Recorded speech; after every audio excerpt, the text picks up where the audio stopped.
ನಿಮ್ಗೆ ಬಂದಿರುವಂತಹದ್ದು two of sorts ಬಂದಿದೆ. ಕೆಲವೊಂದು ಇಂಡಿಸಿಷನ್ ಅಲ್ಲಿ ಇರುವಂತಹದ್ದು, ಯಾವುದೇ ರೀತಿಯ ಡಿಸಿಷನ್ ಅನ್ನ ಮಾಡಕ್ ಆಗ್ದಿರಾ ಅಥವಾ ಕೆಲವೊಂದು ಡಿಸಿಷನ್ ನ ಮಾಡ್ದಿರಾ ನೀವು ಸುಮ್ಮನೆ ಇರುವಂತಹದ್ದು ರೆಪ್ರೆಸೆಂಟ್ ಆಗ್ತಾ ಇದೆ ಬಾಟಮ್ ಆಫ್ ದ ಡಕ್ ಅಲ್ಲಿ. ನಿಮ್ಮ ಲವ್ ಲೈಫಿನ ವಿಚಾರದಲ್ಲಿ ರೀಸೆಂಟ್ ಪಾಸ್ಟ್ ನಲ್ಲಿ ಕೆಲವೊಂದು ರೀತಿಯ ಎಂಡಿಂಗ್ ಗಳಾಗಿರುವಂತಹದ್ದು, ಲವ್ ಲೈಫಿನ ವಿಚಾರದಲ್ಲಿ ಕೆಲವೊಂದು ರೀತಿಯ ಡಿಸ್ಟರ್ಬೆನ್ಸ್ ಗಳಾಗಿರುವಂತಹದ್ದು, ಅವ್ಯವಸ್ಥೆಗಳಾಗಿರುವಂತಹದ್ದು, ಸಮಾಧಾನ ಇಲ್ಲದೆ ಇರುವಂತಹದ್ದು ರೆಪ್ರೆಸೆಂಟ್ ಆಗ್ತಾ ಇದೆ. ಯಾಕೆ ಅಂದ್ರೆ ಲವ್ ಲೈಫಿನ ವಿಚಾರದಲ್ಲಿ ಯಾವುದೇ ರೀತಿಯ ಪಾಸಿಟಿವ್ ಬದಲಾವಣೆಗಳು ಆಗುತ್ತಾ ಅನ್ನುವಂಥದ್ದು ನೀವು ಪಾಸ್ಟ್ನಲ್ಲಿ ನೀವು ನಿಮ್ಮ ಲವ್ ಲೈಫಿನಲ್ಲಿ ನೀವು ಆಲೋಚನೆಯನ್ನ ಮಾಡಿದ್ದೀರಿ, ಕೆಲವೊಂದು ಬದಲಾವಣೆಗಳಾಗುವಂತ ಸಾಧ್ಯತೆಗಳಿದೆಯಾ ಅಂತ. ಆದ್ರೆ ಎಂಡಿಂಗ್ ಗಳಾಗಿರುವಂತಹದ್ದು ಯಾವುದೇ ರೀತಿಯ ಸರಿ ಹೋಗ್ತಿಲ್ದೇ ಇರುವಂತಹದ್ದು ರೆಪ್ರೆಸೆಂಟ್ ಆಗ್ತಾ ಇದೆ. ತುಂಬಾ ಆಲೋಚನೆಯನ್ನ ಮಾಡಿರುವಂತಹದ್ದು ನಿಮ್ಮ ಲವ್ ಲೈಫಿನ ವಿಚಾರವಾಗಿ ನಿದ್ರಾಹೀನತೆಗಳಾಗಿದೆ. ಕೆಲವೊಂದು ರೀತಿಯ ಸ್ಟ್ರೆಸ್ಸಿಗೆ ಒಳಗಾಗಿರುವಂತಹದ್ದು ನಿಮ್ಮ ರೀಸೆಂಟ್ ಪಾಸ್ಟಿನಲ್ಲಿ ನಡೆದಿರುವಂತಹದ್ದು. ಲವ್ ಲೈಫಿನ ವಿಚಾರವಾಗಿ ಯಾವುದೇ ರೀತಿಯ ಅಂತ ಸಮಾಧಾನದ ಏನು ನಿಮ್ಗೆ ನಡೆದಿಲ್ಲ. ಆ ಕಾರಣಕ್ಕೇನೆ ನಿಮ್ಗೆ ಕೆಲವೊಂದು ವಿಚಾರಗಳನ್ನ ಡಿಸಿಷನ್ ತಗೊಳ್ಳುವಂತಹದ್ದು, ಡಿಸೈಡ್ ಅನ್ನ ಮಾಡುವಂತಹದ್ದು ನಿಮ್ಗೆ ಕಷ್ಟ ಆಗ್ತಾ ಇರೋದು. ನೀವು ಪ್ರೆಸೆಂಟ್ ಸಿಚುಯೇಷನ್ ಅಲ್ಲಿ ಬರುವಂತಹ ಆಫರ್ಗಳನ್ನ ನೀವು ಏನ್ ಮಾಡ್ತಾ ಇದ್ದೀರಾ ಅಂದ್ರೆ ರಿಜೆಕ್ಟ್ ಮಾಡ್ತಾ ಇದ್ದೀರಾ ಅಥವಾ ಮಿಸ್ ಮಾಡ್ಕೋತಾ ಇದ್ದೀರಾ. ಕೆಲವೊಂದು ಆಪರ್ಚುನಿಟೀಸ್ ಗಳು ಬಂದ್ರೂ ಕೂಡ ಅದರ ಬಗ್ಗೆ ನೀವು ಕರೆಕ್ಟ್ ಆಗಿ ಗಮನವನ್ನ ಕೊಡ್ತಾ ಇಲ್ಲ. ಯಾಕೆ ಕೊಡ್ತಾ ಇಲ್ಲ? ನಿಮ್ಗೆ ಗೊತ್ತಾಗ್ತಿಲ್ಲ ಏನ್ ಮಾಡ್ಬೇಕು.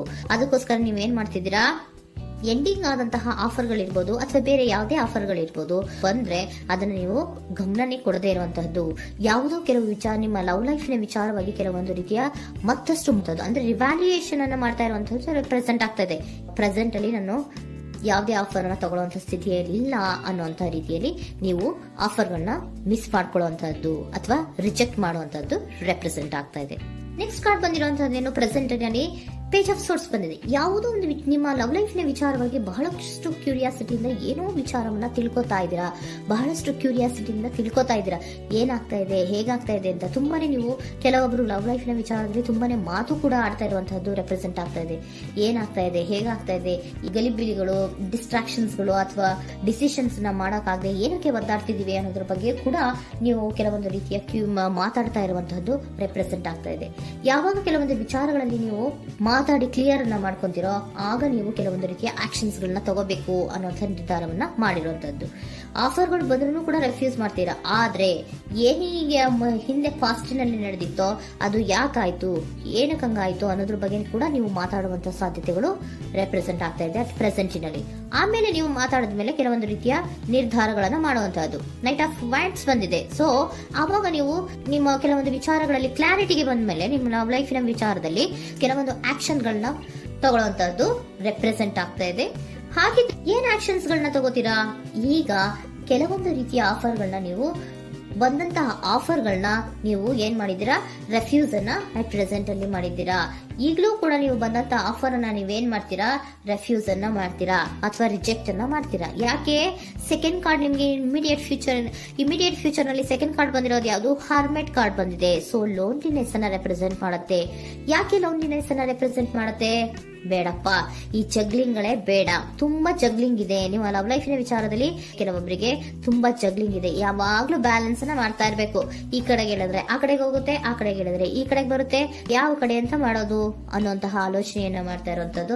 ಸದ್ಯಕ್ಕೆ ಯಾವುದೇ ಆಫರ್ ಬೇಡ, ಸ್ವಲ್ಪ ಒಂಟಿಯಾಗಿರೋಣ ಅಂತ ನೀವು ಆಲೋಚನೆಯನ್ನ ಮಾಡ್ತಾ ಇರುವಂತದ್ದು ರೆಪ್ರೆಸೆಂಟ್ ಆಗ್ತಾ ಇದೆ. ಮತ್ತೆ ಕೆಲವೊಬ್ಬರಿಗೆ ಕೆಲವೊಂದು ರೀತಿಯ ಕ್ಯೂರಿಯಾಸಿಟಿಯಿಂದ ಏನಾಗ್ತಾ ಇದೆ ಅಂತ ವಿಷಯಗಳನ್ನ ತಿಳ್ಕೊಂಡ್ಮೇಲೆ ಕೆಲವೊಂದು ಆಕ್ಷನ್ಸ್ ಗಳನ್ನ ತಗೊಳ್ಳುವಂತದ್ದು ಕೂಡ ರೆಪ್ರೆಸೆಂಟ್ ಆಗ್ತಾ ಇದೆ. ಯಾವುದೇ ರೀತಿಯ ಭಯ ಇಲ್ಲದೆ ವಿಷಯಗಳನ್ನ ತಿಳ್ಕೊಂಡು ನೀವು ಆಫರ್ಗಳನ್ನ ಅಟ್ ಪ್ರೆಸೆಂಟ್ ಅಲ್ಲಿ ರೆಫ್ಯೂಸ್ ಮಾಡೋ ಸಾಧ್ಯತೆಗಳು ಕೂಡ ಕೆಲವೊಬ್ಬರಿಗೆ ರೆಪ್ರೆಸೆಂಟ್ ಆಗ್ತದೆ. ಯಾಕೆ ಆಫರ್ಗಳನ್ನ ರೆಫ್ಯೂಸ್ ಮಾಡ್ತೀರಾ? ನಿಮ್ಮ ಲವ್ ಲೈಫಿನ ವಿಚಾರದಲ್ಲಿ ಬರೀ ಜಗ್ಲಿಂಗ್, ತುಂಬಾ ಬ್ಯಾಲೆನ್ಸ್ ಅನ್ನ ಮಾಡ್ಬೇಕು. ಯಾವ ಕಡೆ ಮಾಡ್ಬೇಕು, ಹೇಗ್ ಮಾಡ್ಬೇಕು ಗೊತ್ತಾಗದೇ ಇಲ್ಲ. ನೀವೇನ್ ಮಾಡ್ತೀರಾ, ಸ್ವಲ್ಪ ದಿನದ ಮಟ್ಟಿಗೆ ನಾನು ಲೋನ್ಲಿ ಆಗಿರ್ಬೇಕು ಅನ್ನೋದನ್ನ ಇಲ್ಲಿ ನಿಮ್ಗೆ ಲವ್ ಲೈಫಿನ ವಿಚಾರವಾಗಿ ರೆಪ್ರೆಸೆಂಟ್ ಆಗ್ತಾ ಇದೆ. ಈ ಎಲ್ಲಾ ಕನ್ಫ್ಯೂಷನ್ಸ್ ಇರೋದ್ರಿಂದಲೇ ನಿಮ್ಗೆ ಬಾಟಮ್ ಆಫ್ ದ ಡಕ್ ಬಂದಿರೋದು ಟೂ ಆಫ್ ಸೋರ್ಟ್ಸ್ ಬಂದಿರೋಂತದ್ದು. ಸೊ ಇಂಡಿಸಿಷನ್ ಆಗ್ತಿರೋಂತ ಏನ್ ಮಾಡ್ಬೇಕು ಗೊತ್ತಾಗಲ್ಲ. ಅದಕ್ಕೆ ನೀವು ಇಲ್ಲಿ ಕುತ್ಕೊಂಡ್ಬಿಟ್ಟಿದ್ದೀರಾ, ನನ್ನ ಲವ್ ಲೈಫ್ ನ ವಿಚಾರವಾಗಿ ಯಾವ ನಿರ್ಧಾರವನ್ನ ಮಾಡಬೇಕು ಅನ್ನುವಂತಹ ಆಲೋಚನೆಯನ್ನ ಮಾಡ್ತಾ ಇರುವಂತದ್ದು, ಹಾಗೇನೆ ಮಾಡುವಂತದ್ದು ನಿಮ್ಗೆ ರೆಪ್ರೆಸೆಂಟ್ ಆಗ್ತಾ ಇರೋದು. ಕೆಲವೊಬ್ರು ರೆಫ್ಯೂಸ್ ಅನ್ನ ಮಾಡಿ ಮುಂದೆ ಹೋಗುವಂತ ಸಾಧ್ಯತೆಗಳು ಇರುವಂತಹದ್ದು, ಮತ್ತೆ ಕೆಲವೊಬ್ರು ಆಫರ್ ಗಳನ್ನ ಬರುವಂತದನ್ನ ಬ್ಯಾಲೆನ್ಸ್ ಅನ್ನ ಮಾಡಬೇಕು, ಜಗ್ಲಿಂಗ್ ಅನ್ನ ಮಾಡಬೇಕು, ಸದ್ಯದ ಮಟ್ಟಿಗೆ ಒಂಟಿಯಾಗಿ ಇರೋಣ ಅಂತ ಆಲೋಚನೆಯನ್ನ ಮಾಡ್ತಾ ಇರುವಂತದ್ದು ರೆಪ್ರೆಸೆಂಟ್ ಆಗ್ತಾ ಇದೆ. ನಿಮ್ಗೆ ಏಂಜಲ್ ಗೈಡೆನ್ಸ್ ಏನ್ ಕೊಡ್ತಾ ಇದ್ದಾರೆ, ಡೋಂಟ್ ಸ್ಟಾಪ್. ಇಲ್ಲಿ ಡೋಂಟ್ ಸ್ಟಾಪ್ ಇನ ಅರ್ಥ ಏನಪ್ಪಾ ಅಂದ್ರೆ, ಯಾವ ಕೆಲವು ವಿಚಾರಗಳ ಬಗ್ಗೆ ಕ್ಲಾರಿಟಿ ಬೇಕು ನಿಮ್ಗೆ, ಯಾವ ವಿಚಾರಗಳಲ್ಲಿ ನೀವು ಕನ್ಫ್ಯೂಷನ್ಸ್ ಅಲ್ಲಿ ಒದ್ದಾಡ್ತಾ ಇದ್ದೀರಾ, ಏನ್ ಕ್ಲಾರಿಟಿ ಬೇಕೋ ಅದನ್ನ ಧೈರ್ಯವಾಗಿ ಮುಂದೆ ಬಂದು ಅದನ್ನ ಕ್ಲಾರಿಟಿಯನ್ನ ತಗೊಂಡು ಮುಂದೆ ಹೋಗು, ಅಲ್ಲೇ ನಿಲ್ಸ್ಕೋಬೇಡ ಅನ್ನುವಂಥದ್ದನ್ನ ನಿಮ್ಗೆ ಹೇಳ್ತಾ ಇದ್ದಾರೆ. ಯಾವ ವಿಚಾರವನ್ನ ನೀವು ಲವ್ ಲೈಫ್ ನ ವಿಚಾರದಲ್ಲಿ ಏನ್ ಈ ಜಗ್ಲಿಂಗ್ಗಳು ಅಥವಾ ಈ ಬ್ಯಾಲೆನ್ಸ್ ಗಳನ್ನ ಮಾಡ್ಕೊಂಡು ಅಥವಾ ಎಳ್ದಾಟಗಳನ್ನ ಮಾಡ್ಕೊಂಡಿದ್ದೀರೋ ಅಲ್ಲಿಗೆ ಕ್ಲಾರಿಟಿಯನ್ನ ತಗೊಳ್ಳಿ, ಧೈರ್ಯವಾಗಿ ಕ್ಲಾರಿಟಿಯನ್ನ ತಗೊಂಡು ನೀವು ಮುಂದೆ ಆಕ್ಷನ್ಸ್ ಅನ್ನು ತಗೊಳ್ಳುವಂತದ್ದು ರೆಪ್ರೆಸೆಂಟ್ ಆಗ್ತಾ ಇದೆ.